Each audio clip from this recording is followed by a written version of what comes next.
पाठ 4 गिल्लू। इस पाठ में लेखिका महादेवी वर्मा ने एक गिलहरी के बच्चे से जुड़ी स्मृति को बड़े ही रोचक ढंग से प्रस्तुत किया है। महादेवी वर्मा को जानवरों और पक्षियों से बहुत प्रेम था। इस पाठ द्वारा हमें पशु पक्षियों के प्रति मानवीय प्रेम का पता चलता है।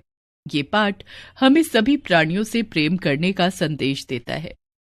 इस पाठ से हमें यह भी पता चलता है कि जीव जंतुओं से स्नेह करने के बदले में हमें उनसे बेशुमार प्यार, करुणा, वफादारी तथा अपनत्व की प्राप्ति होती है।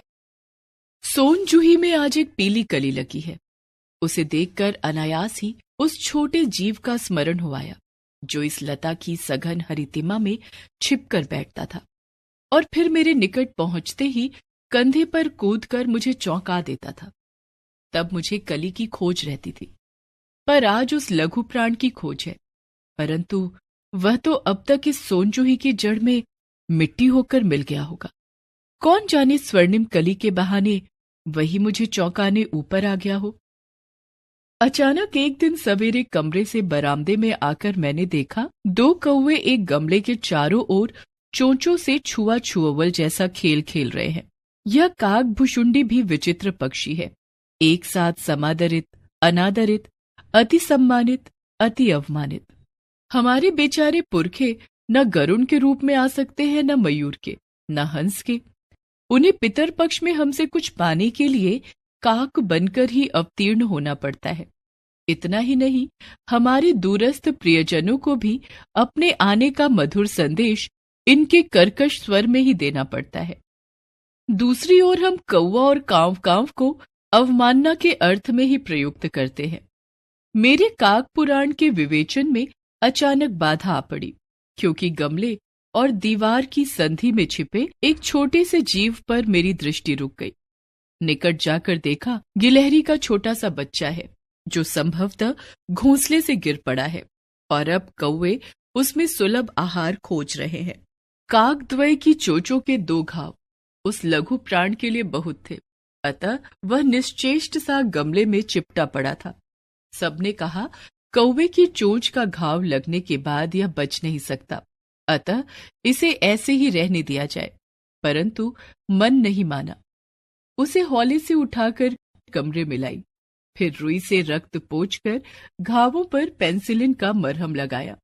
रुई की पतली बत्ती दूध में भिगोकर जैसे तैसे उसके नन्हे से मुंह में लगाई, पर मुंह खुल न सका और दूध की बूंदें दोनों ओर लुढ़क गई। कई घंटे के उपचार के उपरांत उसके मुंह में 1 बूंद पानी टपकाया जा सका।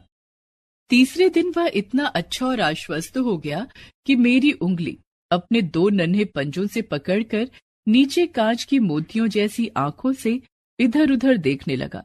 3-4 मास में उसके स्निग्ध रोए, झब्बेदार पूंछ और चंचल चमकीली आंखें सबको विस्मित करने लगी। हमने उसकी जातिवाचक संज्ञा को व्यक्तिवाचक संज्ञा का रूप दे दिया और इस प्रकार हम उसे गिल्लू कहकर बुलाने लगे। मैंने फूल रखने की एक हल्की डलिया में रुई बिछाकर उसे तार से खिड़की पर लटका दिया। वही 2 वर्ष गिल्लू का घर रहा। वह स्वयं हिलाकर अपने घर में झूलता और अपनी कांच के मनकोसी आंखों से कमरे के भीतर और खिड़की से बाहर न जाने क्या देखता समझता रहता था, परंतु उसकी समझदारी और कार्यकलाप पर सबको आश्चर्य होता था। जब मैं लिखने बैठती तब अपनी ओर मेरा ध्यान आकर्षित करने की उसे इतनी तीव्र इच्छा होती थी कि उसने एक अच्छा उपाय खोज निकाला। वह मेरे पैर तक आकर सर्र से पर्दे पर चढ़ जाता और फिर उसी तेजी से उतरता। उसका दौड़ने का ये क्रम तब तक चलता जब तक मैं उसे पकड़ने के लिए न उठती। कभी मैं गिल्लू को पकड़कर एक लंबे लिफाफे में इस प्रकार रख देती कि उसके अगले दोनों पंजों और सिर के अतिरिक्त सारा लघुगात लिफाफे में बंद रहता। इस अद्भुत स्थिति में कभी कभी घंटों मेज की दीवार के सहारे खड़ा रहकर वह अपनी चमकीली आंखों से मेरा कार्यकलाप देखा करता। भूख लगने पर चिक चिक करके मानो वह मुझे सूचना देता और काजू या बिस्कुट मिल जाने पर उसी स्थिति में लिफाफे से बाहर वाले पंजों से पकड़कर उसे कुतरता रहता। फिर गिल्लू के जीवन का प्रथम वसंत आया। नीम चमेली की गंध मेरे कमरे में आने लगी। बाहर की गिलहरियां खिड़की की जाली के पास आकर चिक चिक करके ना जाने क्या कहने लगी। गिल्लू को जाली के पास बैठकर अपनेपन से बाहर झांकते देखकर मुझे लगा कि इसे मुक्त करना आवश्यक है। मैंने कीले निकालकर जाली का एक कोना खोल दिया और इस मार्ग से गिल्लू ने बाहर जाने पर सचमुच मुक्ति की सांस ली। इतने छोटे से जीव को घर में पले कुत्ते बिल्लियों से बचाना भी एक समस्या ही थी। आवश्यक कागज पत्रों के कारण मेरे बाहर जाने पर कमरा बंद ही रहता है। मेरे कॉलेज से लौटने पर जैसे ही कमरा खोला गया और मैंने भीतर पैर रखा, वैसे ही गिल्लू जाली के द्वार से भीतर आकर मेरे पैर से सिर और सिर से पैर तक दौड़ लगाने लगा। तब से यह नित्य का क्रम हो गया। मेरे कमरे से बाहर जाने पर गिल्लू भी खिड़की की खुली जाली की राह से बाहर चला जाता और दिन भर गिलहरियों के झुंड का नेता बनता। हर डाल पर उछलता कूदता रहता और ठीक 4 बजे वह खिड़की से भीतर आकर अपने झूले में झूलने लगता। मुझे चौंकाने की इच्छा उसमें न जाने कब और कैसे उत्पन्न हो गई थी। कभी फूलदान के फूलों में छिप जाता, कभी पर्दे की चुन्नट में और कभी सोनजूही की पत्तियों में।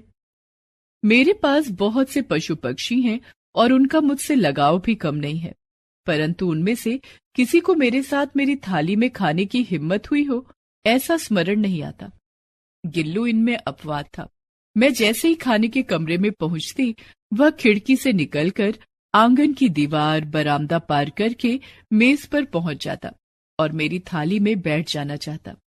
बड़ी कठिनाई से मैंने उसे थाली के पास बैठना सिखाया, जहां बैठकर वह मेरी थाली में से एक एक चावल उठाकर बड़ी सफाई से खाता रहता। काजू उसका प्रिय खाना था और कई दिन तक काजू न मिलने पर वह खाने की अन्य चीजें या तो लेना बंद कर देता था या झूले के नीचे फेंक देता था। उसी बीच मुझे मोटर दुर्घटना में आहत होकर कुछ दिन अस्पताल में रहना पड़ा। उन दिनों जब मेरे कमरे का दरवाजा खोला जाता, गिल्लू अपने झूले से उतरकर दौड़ता और फिर किसी दूसरे को देखकर उसी तेजी से अपने घोंसले में जा बैठता।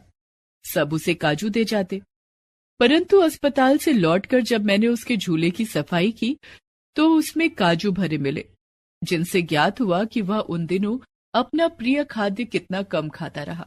मेरी अस्वस्थता में वह तकिए पर सिरहाने बैठकर अपने नन्हे नन्हे पंजों से मेरे सिर और बालों को इतने हौले हौले सहलाता रहता कि उसका हटना एक परिचारिका के हटने के समान लगता। गर्मियों में जब मैं दोपहर में काम करती रहती तो गिल्लू न बाहर जाता न अपने झूले में बैठता।